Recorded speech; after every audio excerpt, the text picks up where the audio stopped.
पुंडलीक वरदे हरिविठ्ठल श्री ज्ञानदेव तुकाराम गोपाल कृष्ण भगवान की जय। माऊली ज्ञानेश्वर महाराज की जय। जगद्गुरु तुकाराम महाराज की जय। शेवट तो भला, शेवट तो भला, माझा बहु गोड झाला। आलो निजाच्या माहेरा, भेटी रखमाईच्या वरा। परिहार झाला अवघ्या दुःखाचा मागिल्या। आलो निजाच्या माहेरा, भेटी रखमाईच्या वरा। तुका म्हणे वाणी, तुका म्हणे वाणी, गेली आता घेऊ धनी। आलो निजाच्या माहेरा, भेटी रखमाईच्या वरा। प्रस्तुत कीर्तनरूपी सेवेसाठी निवडलेला अभंग जगद्गुरु श्री संत तुकाराम महाराज यांचा 4 चरणाचा आणि उपदेशपर प्रकरणातील अभंग आहे।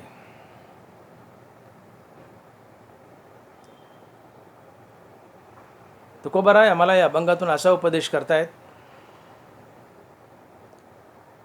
की शेवट तो भला, माझा बहु गोड झाला।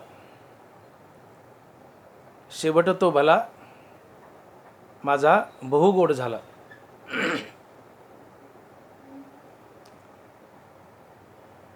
तुकोबाराय म्हणतात, माझ्या जीवनाचा शेवट भला झाला, गोड झाला। का बरं? तुकोबाराय असं का म्हणतायत की माझ्या जीवनाचा शेवट भला झाला, गोड झाला? तर याचं उत्तर महाराज देत आहेत आणि म्हणतायत की आलो निजाच्या माहेरा, भेटी रखमाईच्या वरा। तुकोबाराय म्हणतात, माझ्या जीवनाचा शेवट भला झाला, गोड झाला याचं कारण आलो निजाच्या माहेरा, भेटी रखमाईच्या वरा। अर्थात मी माझ्या स्वतःच्या माहेरी आलो, म्हणून माझ्या जीवनाचा शेवट भला झाला, गोड झाला। मी माझ्या स्वतःच्या माहेरी आलो। मग हे तुकोबारायचं माहेर कोणतं? तर हे तुकोबारायचं माहेर म्हणजे आत्मस्वरूप। आत्मस्वरूप हे आमचं खरं माहेर आहे। माहेर त्याला म्हणतात की जिथे आमची माय राहते। माहेर त्याला म्हणतात की जिथे आमची माय राहते।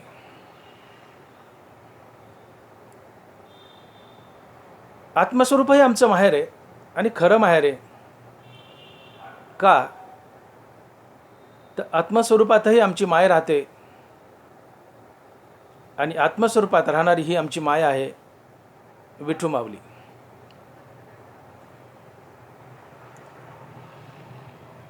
आणि म्हणून तुकोबाराय म्हणतात की मी माझ्या निजाच्या माहेरा अर्थात स्वतःच्या माहेराला आलो। अर्थात मी आत्मस्वरूपात विलीन झालो। अर्थात आत्मस्वरूपाच्या माहेरी आलो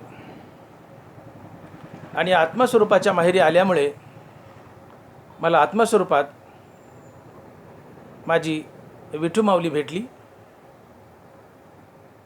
आणि विठू माऊली भेटल्यामुळं, विठ्ठल नावाची आई भेटल्यामुळं माझ्या जीवनाचा शेवट भला झाला, गोड झाला। कारण विठू माऊली भेटणं हे जीवनाचं खरं सार्थक आहे। हे जीवनाचं खरं सार आहे। विठ्ठल ही आमची माऊली, ज्ञानोबाराय बोलतायत, तो भेटे माऊली आत्मा, ते खेवी आटे दिंडीमा संसारिक. विठ्ठल हा आत्मा आहे आणि आत्मा ही आमची माऊली आहे. आणि म्हणून साधक जेव्हा आत्मस्वरूपात विलीन होतो, याचा अर्थ तो निजाच्या माहेरा आला, स्वतःच्या माहेरी आला. आणि स्वतःच्या माहेरी आल्यानंतर तिथं त्याला त्याची विठू माऊली भेटते, आई भेटते. आणि विठू माऊलीची भेट झाल्यानंतर मनुष्य खऱ्या अर्थानं धन्य होतो. त्याचा शेवट खऱ्या अर्थानं भला होतो, गोड होतो. आणि म्हणून तुकोबाराय म्हणतायत की शेवट होतो भला माझा बहु गोड झाला. एक महात्मा, एक संत मृत्यूसमयी आनंदी होतो. एक साधारण जीव मृत्यूच्या नावानं थरथर कापतो. त्याला मरण हे शब्द सुद्धा सहन होत नाही. आगा मर हा बोलन साहती आणि मेलिया तरी रडती, ज्ञानोबा. साधारण जीवाला मरण हा शब्द सुद्धा सहन होत नाही. माणसं लगेच म्हणतात, काय अभद्र बोलायलाच रे, नीट बोल ना. माणसाला एरवी दैनंदिन जीवनात मरण हा शब्द सुद्धा सहन होत नाही, ऐकावं असं वाटत नाही. मग साधारण जीव मरणानं खुश कसा होईल?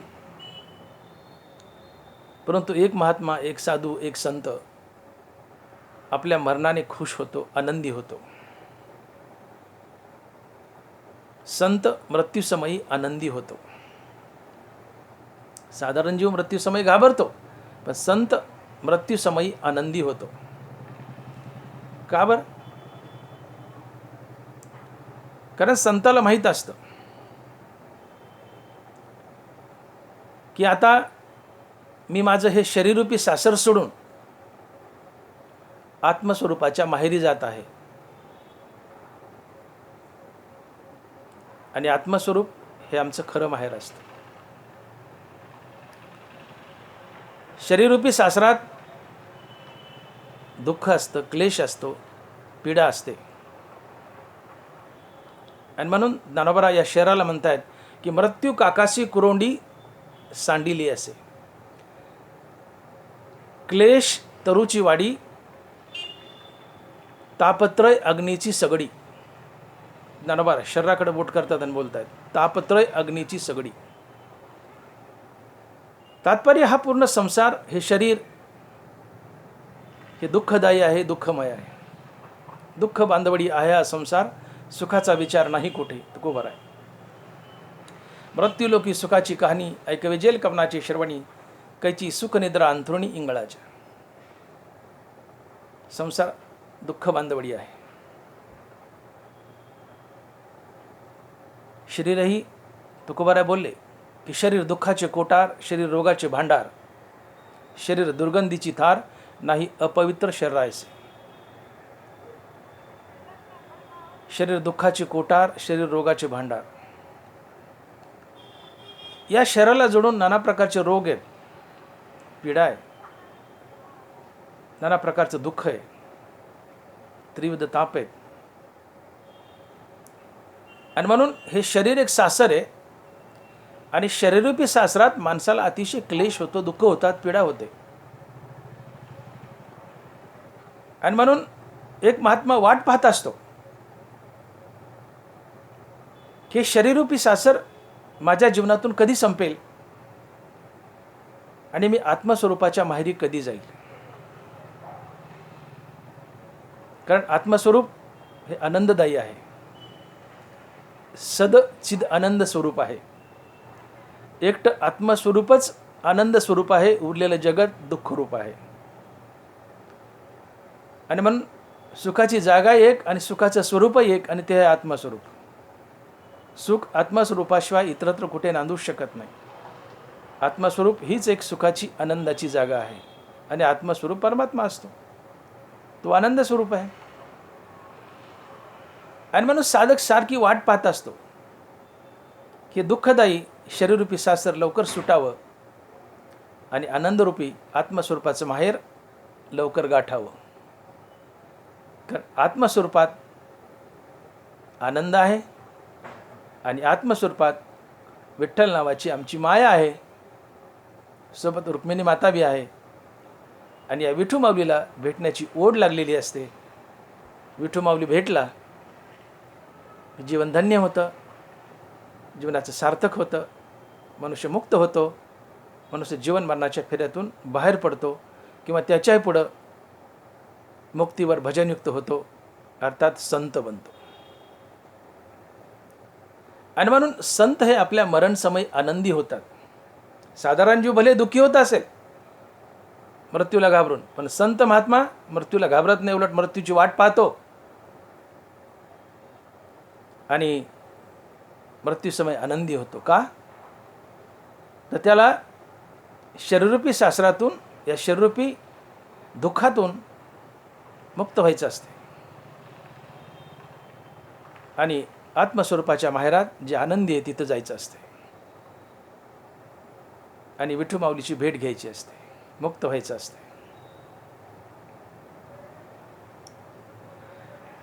शिवाय आणखीन एक कारण आहे, महात्मा देहत्यागत असताना तो आनंदी असतो, दुःखी का होत नाही.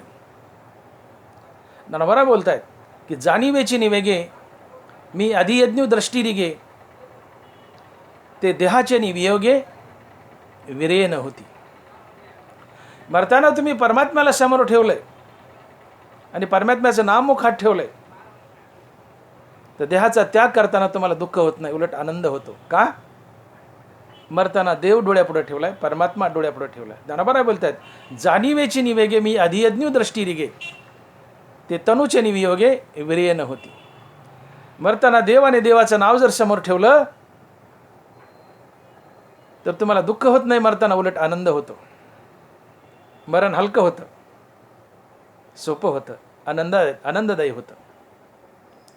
आणि म्हणून या अनेक कारणामुळं, मी वर बोललो, या अनेक कारणामुळं महात्मा आपल्या मरणाची वाट पाहत असतो. मरण समयी तो आनंदी असतो, मृत्यूने घाबरत नाही, उलट आनंदी होतो. का? तर त्याला दुःखदायी शरीररूपी सासर सोडून आनंददायी आत्मस्वरूपाच्या माहेरी जायचं असतंय, विठू माऊलीला भेटायचं असतंय आणि कायमचं आनंद स्वरूपी बनायचं असते. कारण आत्मस्वरूप हेच एक आनंद स्वरूप आहे, उरलेले जगत दुःखरूप आहे. आणि म्हणून महात्मा मरणसमयी आनंदी होतो. साधारण जीव मरणसमयी घाबरतो, दुःखी होतो. भूतांची उडे खडाडता, मरणसमयी भूतांची उडे खडाडतात. भूत घाबरतात, साधारण जीव घाबरतात, महात्मा घाबरत नाही, आनंदी होतो. जसं की उदाहरण घ्या, एखादी मुलगी आहे, लग्न झालंय आणि तिला वाटं लावायलेत. वाटं लावताना ती पहिला आईचा गळा धरते, नंतर बहिणीचा, भावाचा, इतर जवळच्या नातेवाईकाचा आणि सगळ्यात शेवटी बापाचा गळा धरते. बाप दूर उभा असतो, भयानक रडू आले असतं बापाला, पण तो आवरत असतो, खुंदके दाबत असतो काळजात. पण मुलगी शोधत असते, माझा बाप कुठे, माझा बाप कुठे. शोधते बापाला, पळत जाते बापाकडं आणि बापाच्या गळ्याला मिठी मारली तर बाप आणि मुलगी दोघंही इतके ओक्साबोक्षी रडतात. ती मुलगी बापाला सोडतच नाही, बापाला मिठी मारते तर बापाला सोडतच नाही. अक्षरशः ती मुलगी बापापासून तोडून घ्यावी लागते आणि जीपमध्ये, गाडीमध्ये बसावी लागते. इतकं टोकाचं दुःख होतं तिला सासरी नांदायला जाताना. पहिल्यांदा कन्या सासुऱ्याशी जाय, मागे परतोनी पाहे तुकोबर आहे, इतकं टोकाचं दुःख सासरी पहिल्यांदा नांदायला जाताना.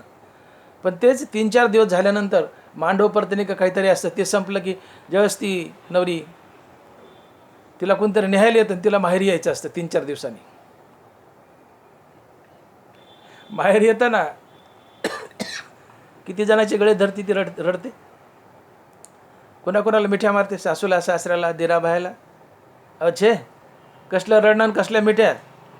भाऊ आला असता न्यायला, चल काढ म्हणती गाडी, उड्या मारतीन, चिंग पळत माहेर आली येते. मुलगी सासरी जाताना दुःखी असते, माहेरी येताना आनंदी असते. रडत नाही, आनंदी असते. का? तिचं माहेर आहे. माहेर आपलं घर असतं. माहेरात आपली माय असते. जिथं माय असते ते माहेर असतं. आणि त्या माईला, त्या बापाला, बहीण भाऊ यांना भेटण्यासाठी ती आतुर असते, धावत असते. तसं महात्मा आहे. आत्मस्वरूपाच्या माहेरी यायचं आहे, विठू माऊलीला भेटायचं आहे, रुक्मिणी मातेला भेटायचं आहे. विठू माऊलीला भेटण्यासाठी महात्मा आतुर असतो, आनंदी असतो. भले मुलगी सासरी जाताना दुःखी असते, पण माहेरी येताना आनंदी असते. तसं महात्मा आत्मस्वरूपाच्या माहेरी येताना आनंदी असतो. का? तर त्याला माहिती आहे की आता आत्मस्वरूपाच्या माहेरी गेलं की तिथं मला माझी विठू माऊली भेटणार. तिथं मला माझी विठू माऊली भेटणार. आणि विठू माऊली भेटली रे भेटली की माझ्या जीवनाचा शेवट भला आणि गोडच होणार. हे तुकोबाराय अभंगाच्या पहिल्या चरणात सांगतायत. आणि महाराज लिहितायत, शेवट तो भला माझा बहु गोड झाला. शेवट तो भला माझा बहु गोड झाला. तुकोबाराय अभंगाच्या पहिल्या चरणात म्हणतायत की मी आत्मस्वरूपाच्या माहेरी आलो, तिथं मला विठू माऊली भेटली. आणि विठू माऊली भेटल्यामुळं माझ्या जीवनाचं सार्थक झालं. माझ्या जीवनाची मला धन्यता मिळाली. मी आत्मस्वरूप झालो, मुक्त झालो, मुक्तीवर भजनयुक्त झालो, संत झालो. माझं जीवन सफल झालं. आणि याला जीवनाचं भलं होणं किंवा शेवटचा दिस गोड होणं म्हणतात. तुकोबाराय आपल्या निजाच्या माहेराला आले, आत्मस्वरूपी आले, तिथं विठू माऊली भेटली. आणि हे जीवनाचं सर्वात मोठं सार्थक असते. आत्मस्वरूपाच्या माहेरात येणं आणि तिथं विठू माऊली भेटणं हे जीवनाचं सर्वात मोठं सार्थक असते. आणि हा शेवट सर्वात भला आणि गोड असतो. आणि म्हणून तुकोबाराय आनंदानं म्हणतात की शेवट तो भला माझा बहु गोड झाला. शूर आणि साधू यांची 2 वेळेस परीक्षा असते.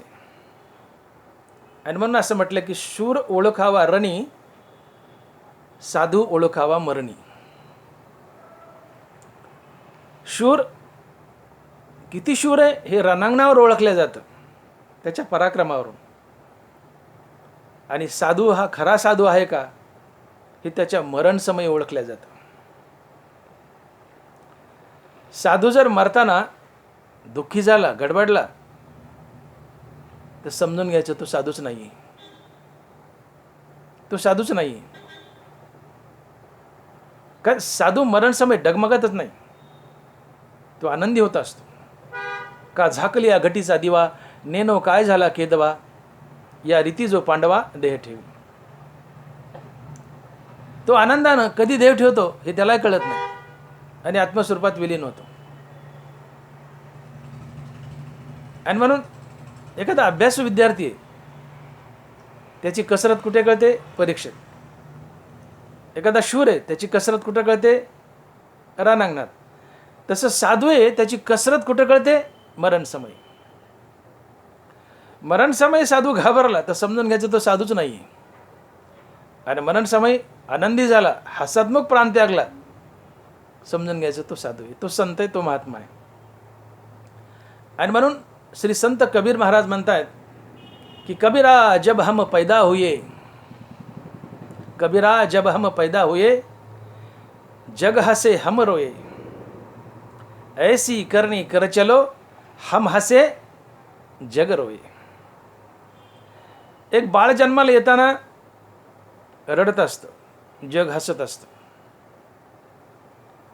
पण तेच बाळ किंवा साधारण जीव मरताना रडत असतं आणि जगही रडत असतं. साधारण जीव जन्माला येतानाही रडतो, मरतानाही रडतो. परंतु महात्मा भले जन्माला येताना रडत असेल पण मरताना रडत नाही, मरताना हसतो. आणि मरताना जो हसतो तो साधू असतो, तो संत असतो.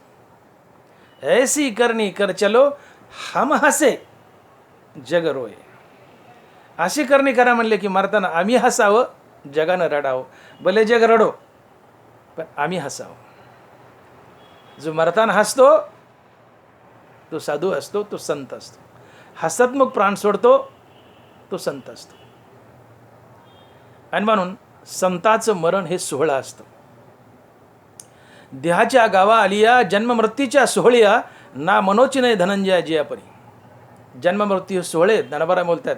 जन्म मृत्यू तांडव ठरू नयेत. साधारण जीवाचं मरण तांडव ठरतं. आपलं मरण तांडव ठरू नये, सोहळा ठरावं. सोहळा ज्ञानोबा याला सोहळा म्हणतात. जन्म मृत्यूच्या सोहळ्या ना मनोची नाही धनंजया जियापरी. जन्म सोहळा ठरावं, मरणही सोहळा ठरावं. आणि साधूचं मरण हे सोहळा असतं. जो हसतमुख प्राण सोडतो त्याचं मरण सोहळा ठरतं. मरायचं तर सगळ्यालाच. मौत की हर एक के साथ रिश्तेदारी है, आज किसी से तो कल किसी से. मौत की हर एक के साथ रिश्तेदारी है, आज किसी से तो कल किसी से. मरणाचं मृत्यूचं प्रत्येकासोबत एक अतूट नातं आहे. फरक एवढाच आहे, ते नातं आज कोणासोबत आहे तर उद्या कोणासोबत आहे, पण नातं जरूर आहे. मरायचं जरूर आहे. आणि म्हणून मरण हे सोहळा व्हावं, आनंद उत्सव व्हावं, तांडव होऊ नये. मृत्यू जीवनाचं अंतिम सत्य आहे. मनुष्य जन्माला येताना मृत्यूचं तिकीट काढूनच येतो. पण हे मरण सोहळा व्हावं, आनंद उत्सव व्हावं. आणि हे मरण आनंद उत्सव कधी ठरतं? तुम्ही मरताना हसतमुख गेले तर.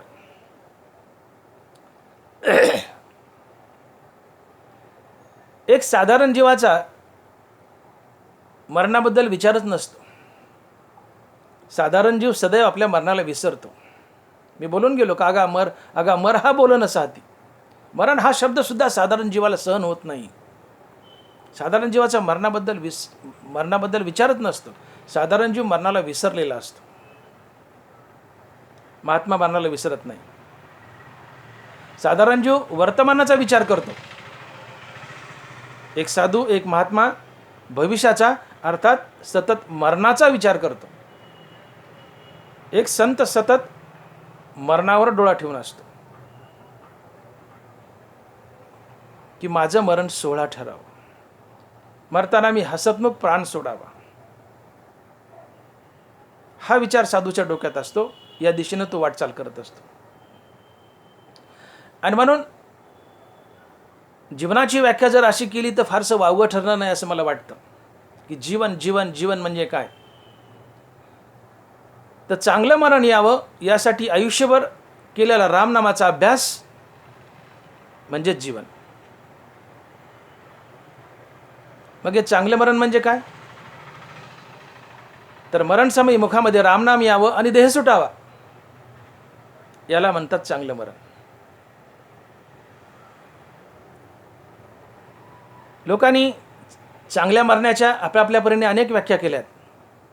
एअर कंडिशनच्या बंगल्यात मरण आलं म्हणजे चांगलं मरण आलं. मरणाला 10,000 लोक आले अंत्ययात्रेला म्हणजे चांगलं मरण आलं. बँड लावून अंत्ययात्रा काढली म्हणजे चांगलं मरण आलं. देह चंदनाच्या लाकडात जाळला म्हणजे चांगलं मरण आलं. मुलाबाळात मरण आलं म्हणजे चांगलं मरण आलं नाही. या मरणाच्या खऱ्याखुऱ्या व्याख्या नाही आहेत. हे चांगलं मरण नाही आहे. मग चांगलं मरण म्हणजे काय? तर मरणसमयी मुखामध्ये रामनाम यावं आणि देह सुटावा, याला म्हणतात चांगलं मरण. अंतकाळीचं स्मरण हे जीवनाचं फलित असतं. माझं वाक्य नीट ऐका आणि काळजावर करून ठेवा. अंतकाळीचं स्मरण हे जीवनाचं फलित असतं. आणि ते अंतकाळीचं स्मरण रामनाम असावं. रामनाम स्मरून प्राण त्यागावा, याला म्हणतात चांगलं मरण. यालाच म्हणतात शेवटचा दिस गोड व्हावा.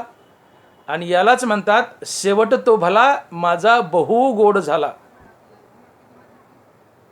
शेवट तो भला माझा बहु गोड झाला. आणि म्हणून तुकोबाराय म्हणतात की माझा शेवट अतिशय गोड झाला, अतिशय भला झाला, चांगला झाला. मरताना देव आणि देवाचं नाव डोळ्यापुढं ठेवावं आणि मरावं. हा शेवट भला असतो, हा शेवट गोड असतो. भगवंतानं गीतेच्या 8व्या अध्यायात एक महान सिद्धांत मांडलाय, अंतकालेची मामय स्मरण मुक्तत्वा कलेवरम. ज्ञानाबरा यावर भाष्य करताना लिहित आहेत की आणि मरणी जया जे आठवे तो तेची गती ते पावे, म्हणून सदा स्मरावे माते चितवा. एरवी तरी साधारण उरी आदळली या मरण, जो आठवू धरी अंतकरण तेची होईजे. आणि जितेनी अवसरे जे आवडोनी जीवी उरे, ते मरणाचे मेरे फार होऊ लागे. ज्ञानोबा या 3 वयातून सांगताय की आयुष्यभर तुम्ही ज्या वस्तूवर सर्वात जास्त प्रेम केले, मरण समयी तीच वस्तू तुमच्या चित्तात येऊन उभी राहते आणि पुढच्या जन्मी तुम्ही ती वस्तू बनता. जसा एखादा मनुष्य वाटेने पळतोय आणि त्याच्या मार्गात विहीर आली आणि त्याचे दोन्ही पाय विहिरीत पडले, तर त्याला विहिरीत पडावंच लागतं. एक पाय विहिरीत पडला आणि एक जमिनीवर आहे, माणसाला तोल सांभाळता येतो. पण भरधाव वेगात पळतोय आणि दोन्ही पाय विहिरीत पडलेत, त्याला पडावंच लागतं. तसं मरण समयी जे चित्तात येऊन उभं राहील ते तुम्हाला बनावंच लागतं. एरवी तरी साधारण उरी आदळलिया मरण, जो आठवू धरी अंतकरण तेची होईजे. मरण उरावर येऊन बसलंय, उरावर आदळलंय आणि मरताना जे चित्तात आलंय तुम्हाला ते बनावंच लागतं. तिथं नाही म्हणता येत नाही. आणि मरण समय तेच चित्तात येतं की आयुष्यभर ज्याच्यावर सर्वात जास्त प्रेम केलं. आणि म्हणून त्यांना बरं म्हणतात की आणि मरणी जया जे आठवे तो तेची गती ते पावे, म्हणून सदा स्मरावे माते चितवा.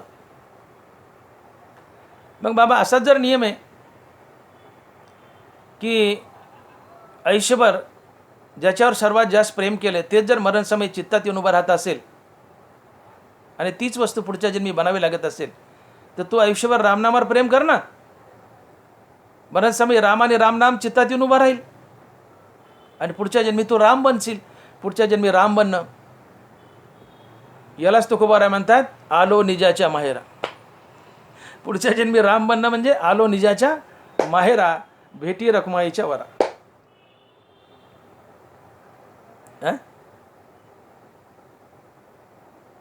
तुम्ही आयुष्यभर जर रामावर प्रेम केलं आणि रामनामावर प्रेम केलं तर मरण समय राम आणि रामनाम चित्तात येऊन उभा राहील.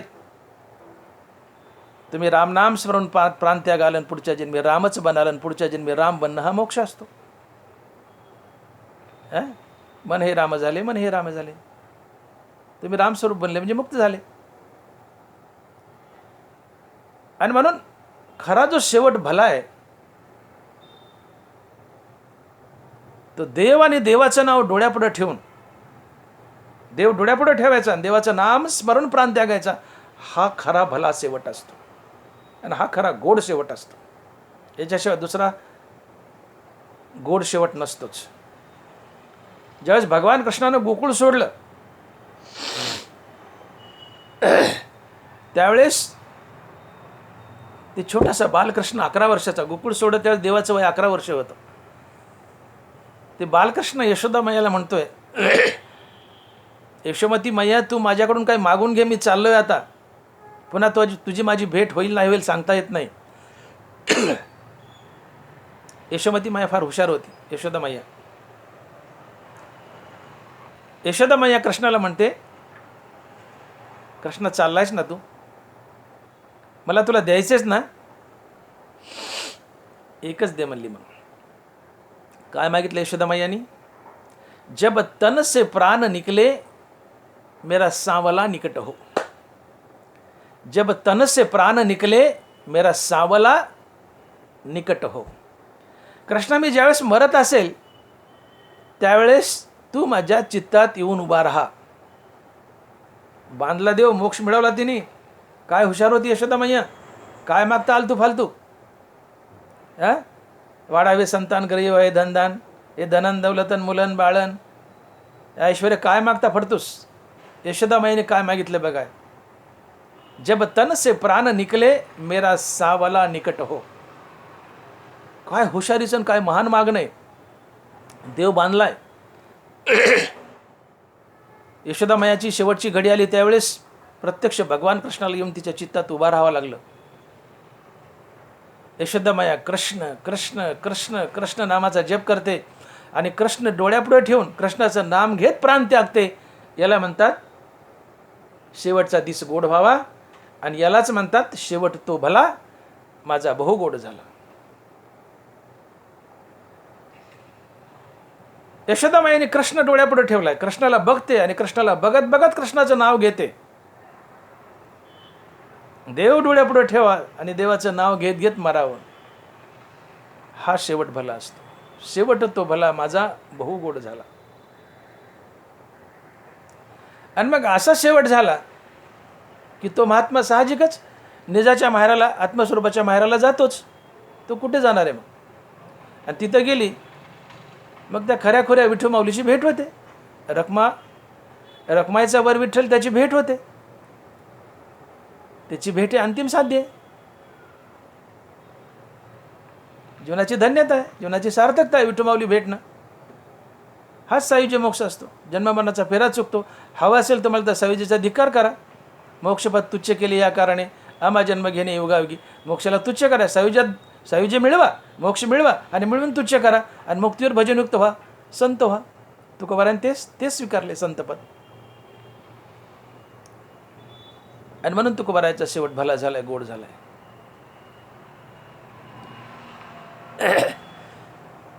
साधारण माणसाचा शेवट म्हणजे पुनर्जन्म असतो, आणि साधूचा, संताचा शेवट हा मुक्ती असतो, मोक्ष असतो. साधारण मनुष्य मेला तर आम्ही अवधानानं म्हणा, अनावधानानं म्हणा किंवा वेडपटपणानं म्हणा 10व्या 14व्या पत्रिकेवर छापतो स्वर्गवासी, वैकुंठवासी, कैलासवासी छापतो आम्ही. नाही रे बाबा नो. साधारण जो मेला तो वैकुंठाला जात नाही, कैलासाला जात नाही आणि स्वर्गाला जात नाही. तो इथंच कुठंतरी कुत्रे मांजर होऊन फिरत असतो. आणि मरणी जायचे आठवे. मी बोललो की आयुष्यभर ज्याच्यावर सर्वात जास्त प्रेम केलं, तुम्ही आयुष्यभर कुत्र्यावर प्रेम केलं, मरताना कुत्रच चित्तात येईल, पुढच्या जन्मात तुम्ही कुत्रं व्हाल. मग तो कसा वैकुंठवासी स्वर्गवासी असेल? तो कसा कैलासवासी असेल? मग का लिहिता स्वर्गवासी, वैकुंठवासी आणि कैलासवासी? तो गेला का कैलासात आणि वैकुंठात? अरे ते कुत्रं झाला ना. आणि मरणी जायचे आठवे. झाडावर प्रेम केलं, मरणसमयी झाड चित्तात येईल, पुढच्या जन्मी झाड व्हाल. मुलावर प्रेम केलं, मरणसमयी मुलगा चित्तात येईल, पुढच्या जन्मी माणूस व्हाल. मुलीवर प्रेम केलं, मुलगी चित्तात येईल, पुढच्या जन्मी बाई व्हाल. बैलावर प्रेम केलं, कोणाचं बैलावर प्रेम असतं, मरणसमयी बैल चित्तात येतील, पुढच्या जन्मी बैल व्हाल. ज्याच्यावर सगळ्यात जास्त प्रेम केले मरणसमयी ते चित्तात येतं आणि पुढच्या जन्मी तुम्ही ती वस्तू बनता. मग साधारण जीवाचा शेवट ही पुनर्जन्माची सुरुवात असते. पुनर्जन्माची सुरुवात असते. त्याला कुठंतरी पुढच्या जन्माला जायचं असते. बघा, एखादा किरायदार आहे, आपल्याकडे घर घेतलं, किरायाने राहतोय. त्याचा आपला वाद झाला ना, आपण त्याला म्हणलं घर सोड. तो घर कधी सोडतो? आधी दुसरी खोली बघतो. डायरेक्ट घर सोडत नाही. तो म्हणतो महिनाभर थांबा. सोडतो पण महिनाभर थांबा, मला घर बघू द्या. तो दुसरं घर बघतो आणि मग हे पहिलं सोडतो. तसं साधारण जीव हा देह सोडतो आणि दुसऱ्या देहात जन्म घेतो. हे घटिका यंत्र जैसे परिभ्रमे का उपजेते नासे नासिले पुनरपी दिसे. हे घटिका यंत्र जैसे परिभ्रमे का. देह वस्त्र बदलतो, या देहातून दुसऱ्या देहात जातो. जसा किरायदार हे घर बदलून दुसऱ्या घरात जातो, तसं साधारण जीव हे देहरूपी घर बदलून दुसऱ्या देहरूपी घरात जातो. आणि म्हणून साधारण जीवाचा शेवट, साधारण जीवाचं मरण ही पुनर्जन्माची सुरुवात असते. आणि महात्म्याचं मरण तो आत्मस्वरूपात विलीन होतो. त्याचं मरण मुक्ती असते, त्याचं मरण विठ्ठलाची भेट असते, त्याचं मरण संतपद असते. आणि म्हणून साधारण जीव मेल्यानंतर तो कैलासाला जात नाही, वैकुंठाला जात नाही, स्वर्गातही जात नाही, कुठंच जात नाही. अहो चेष्टा का स्वर्गाला जायला? दानोबाराव बोलले शतमक संपत्ती स्वर्गीची आहे, ते ज्ञान जयाचे हाती, तोच समर्थ मुक्ती जैसा शतमक संपत्ती स्वर्गीची. ज्याच्याजवळ आत्मज्ञान आहे तो मोक्षाचा अधिकारी, तसं ज्याच्याजवळ 100 यज्ञाचं पुण्य आहे तो स्वर्गाचा अधिकारी. आता 100 यज्ञाचं पुण्य आली तर सत्यनारायण करणं होय ना आम्हाला, तर 100 यज्ञ. आणि म्हणून स्वर्गाला जाणं एवढं सोपं नाही, गडगंज पुण्य लागतं. त्याहून कैलासाला जाणं अवघड, त्याहून वैकुंठाला जाणं अवघड, ते मधले जनोलोक, तपोलोक, बहिर्लोक, सत्यलोक ही अवघडच आहेत. मग आम्ही साधारण जीव मरताना जे चित्तात आलंय त्याच्याच जन्माला जातो. इथंच झाडं झुडपं कुत्रे मांजर होऊन फिरत असतो. जोपर्यंत सायुज्य मोक्ष नाही तोपर्यंत जन्ममरणाचा फेरा चुकत नाही. इथंच आम्ही कुत्रे मांजर म्हणून फिरतो. आणि म्हणून साधारण जीव वैकुंठाला, कैलासाला, स्वर्गाला कुठंच जात नाही, इथंच नाना प्रकारच्या 84 लक्ष योनीत फिरत असतो. आणि मग साधारण जीवाचा शेवट हा त्याच्या पुनर्जन्माची सुरुवात असते, आणि संताचा शेवट म्हणजे मुक्ती असते, मोक्ष असते. आणि संत देह ठेवतो तेव्हा हसत हसत देह ठेवतो, आनंदानं देह ठेवतो, आणि आत्मस्वरूपाच्या माहेराला येतो, आणि आत्मस्वरूपात विलीन होतो, सायुज्य मोक्षात विलीन होतो, किंवा मुक्तीवर भजनयुक्त असा संत होतो. आणि या सायुज्याच्या घरात आल्यावर त्याला विठ्ठल नावाची आई भेटते. आणि म्हणून मुलीला माहेराची ओढ आहे. तिला माहेरी जा आवडतं का? माईला भेटायचे, बापाला भेटायचे. उड्या मारत सासरून माहेरी येते.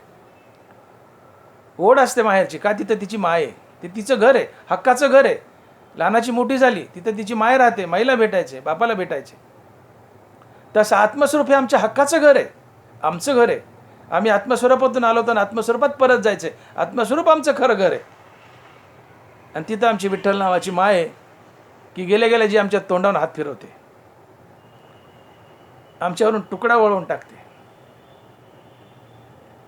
आणि मग लेकीची माईची भेट झाल्यावर ते जसं प्रेम ओसंडून वाहत असतं, तसं संत महात्मा आणि विठ्ठल माऊली यांची भेट झाली होती, प्रेम ओसंडून वाहत असतं.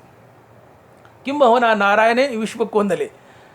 नारायण आणि अर्जुन, कृष्ण आणि अर्जुन जेव्हा त्यांनी एकमेकाला मिठी दिली, ती मिठी कशी होती? नानाबारा बोलतात किंबहुना नारायणे विश्व कोंदले. नारायणानं ज्यावेळेस अर्जुनाला मिठी दिली, अख्खं विश्व नारायणानं कोंदलं, भरलं. तसं संत ज्यावेळेस आत्मस्वरूपाच्या माहेरी जातो आणि विठ्ठलरूपी माईला भेटतो, त्यावेळेस विठ्ठलरूपी माऊली ही आम्हाला कडकडून मिठी मारते आणि अख्खं विश्व नारायणानं कोणतं.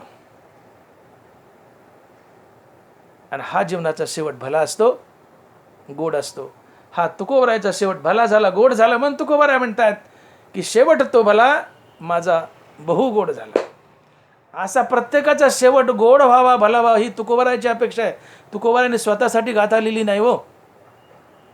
अहो ते तर अवतारी संत आहे, देवाचे अवतारण तुका त्याचे बरोबर. ते अवतार घेऊन येत आहेत लीला करण्यासाठी, संत कार्य करण्यासाठी. त्यांचा शेवट काय भला करता तुम्ही? ठीक आहे, लीला म्हणून तुकोबाराय लिहित आहेत, आम्ही अभंग वाचतोय, ऐकतोय. पण तुकोबारायांना एकच सांगायचं की बाबा हे अभंग मी माझ्या अंगावर ओढून घेतलेत, पण लिहिलेत तुमच्यासाठी. तुकोबारायांना सांगायचे हे की माझा जसा शेवट भला झाला तसा तुमचा प्रत्येकाचा शेवट भला व्हावा. आणि शेवट भला होणं म्हणजे आत्मस्वरूपाच्या घरी येणं, मुक्त होणं, विठू माऊलीला भेटणं, मुक्तीवर भजनयुक्त होऊन संत होणं, हा शेवट भला असतो, गोड असतो.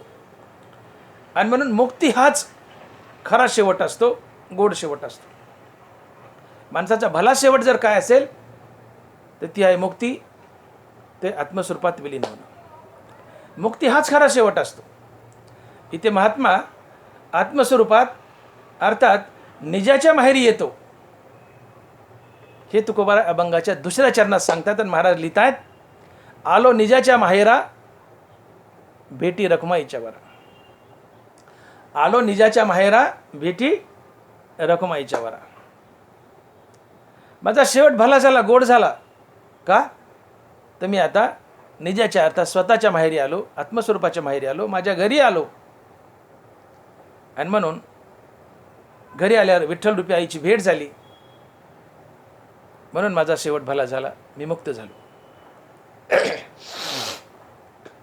तुम्ही एक गोष्ट लक्षात घ्या, मी बोलून गेलो की आत्मस्वरूप हेच आमचं खरं घर आहे. जसं माहेर हे मुलीचं खरं घर असतं, सासर हे दुसऱ्यांदा मिळालेलं घर आहे, नकली घर आहे, तिचं खरं घर असतं आईचं घर. माहेर हे मुलीचं खरं घर असतं, म्हणून तिला सासरापेक्षा माहेरची जास्त ओढ असते. तिचं सासरा दिवाळी निघलं तर ती दुःखी होत नाही, पण माहेरी भाऊ जर भिकायला लागला तर बहिणीला सहन होत नाही. एक वेळेस मुलीच्या नवऱ्याचं देवळं निघू द्या, ती सहन करेल हसत हसत. नवरा भिकायला लागला ती सहन करेल, पण भाऊ भिकायला लागला बहिणीला सहन होत नाही. तिला सतत वाटतं माझा भाऊ श्रीमंत असावा, माझं माहेर श्रीमंत असावं. आणि म्हणून ती सातत्याने जात्यावर भावाच्या ओव्या गात असते. भावाच्या ओव्या गाते बहीण. का? भावाचं घर हे तिचं घर असते आणि खरं घर असते, खरं घर असते. तसं आत्मस्वरूप हे आमचं खरं घर आहे. आम्ही आत्मस्वरूपातून निघालो आणि आत्मस्वरूपात परत जाऊन विलीन व्हायचंय, हा मोक्ष असतो. आणि म्हणून मोक्ष आम्ही जो भोगतो, तो मोक्षाची व्याख्या या तिन्ही महासंतांना अशी केली, ज्ञानोबराय, तुकोबाराय, नाथ महाराज, की अहंकारासहित मनाचा मनपणा नाहीसा होणं हाच मोक्ष असतो. अहंकारासहित मनाचा मनपणा नाहीसा होणं हाच मोक्ष असतो. ज्ञानोबराय बोलले, जेने संकल्पोनी काढिले जयाचे मनची चैतन्य झाले, तेने एकदेशी परी व्यापिले लोकत्रय. संकल्पोनी काढिले जयाचे मनची चैतन्य झाले, मनाचं चैतन्य झाले, हा मोक्ष आहे.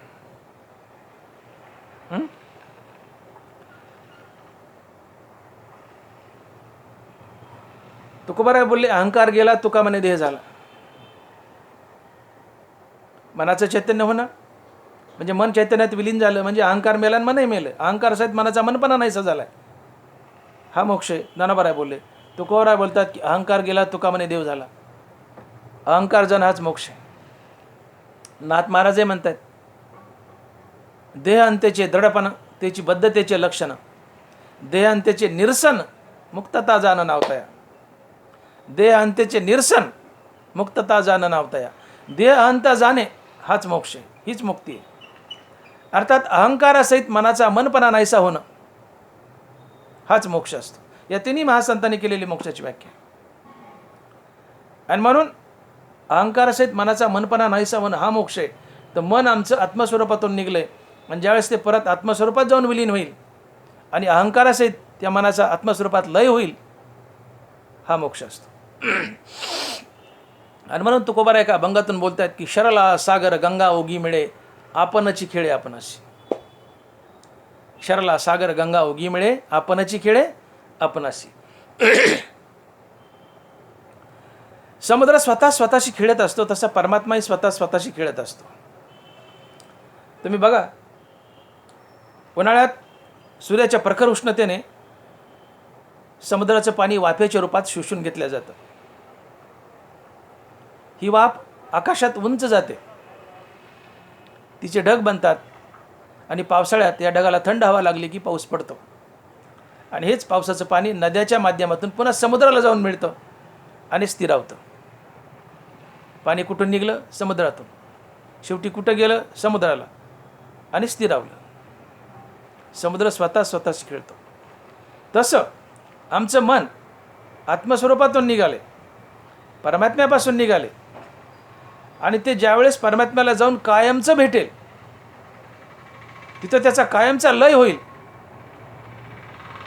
हा मोक्ष असतो. आणि म्हणून अहंकार असेल मनाचा मनपणा नाहीसा होणं हाच मोक्ष. मन हे प्रति भगवंत आहे. नरबारा लिहित आहेत, भगवान आपल्या विभूती सांगताना बोलत आहेत की इंद्रिया माझी 11 ते मन मी जाणावे. 10 इंद्रिय त्यात 11वी एक इंद्रिय ते मन आहे. इंद्रिया माझी 11 ते मन मी जाणावे. कृष्ण बोलत आहेत मन मी आहे. इंद्रिया माझी 11 ते मन मी जाणावे. भूता माझी स्वभावे चेतना मी. इंद्रियातलं 11वं जे इंद्रिय मन ते मी आहे. आणि म्हणून पाणी समुद्रापासून निघाले, समुद्राला जाऊन मिळालंय, तिथं स्थिरावलंय म्हणजे मुक्त झाले. मन परमात्म्यापासून निघाले आणि परमात्म्यालाच जाऊन मिळालंय आणि तिथं कायमचं स्थिरावलंय म्हणजेच मुक्त झालंय. आणि म्हणून अहंकार असेल मनाचा मनपणा नाहीसा होणं हाच मोक्ष असतो. देहांतेचे निरसन मुक्तता जाण नावतया. नाथ महाराज, अहंकार असेल मनाचा मनपणा नाहीसा होणं हाच मोक्ष आहे. आणि म्हणून आमचं मन आत्मस्वरूपातून निघाले आणि ज्यावेळेस आत्मस्वरूपाच्या माहेरी येईल आणि आत्मस्वरूपात कायमचं विलीन होईल, या आत्मस्वरूपात अहंकारासहित मनाचा मनपणा पूर्ण नाश पावेल, हा मोक्ष असतो. आणि तुकोबाराने तो साध्य केला आहे. महाराज म्हणतायत की माझा शेवट भला झाला, गोड झाला का? माझं मन आत्मस्वरूपातून निघाले आणि आता आत्मस्वरूपात कायमचं लीन झालं आहे अहंकारासहित, अर्थात मी मुक्त झालो. आणि मुक्त होणं हाच शेवट भला असतो, गोड असतो. आणि म्हणून निजाच्या माहेराला आम्हाला प्रत्येकाला यायचं आहे. आम्हाला प्रत्येकाला निजाच्या माहेराला यायचं आहे. निजाचं माहेर म्हणजे आमचं माहेर आणि आमचं माहेर म्हणजे आत्मस्वरूप. तुम्ही किती मजा करा,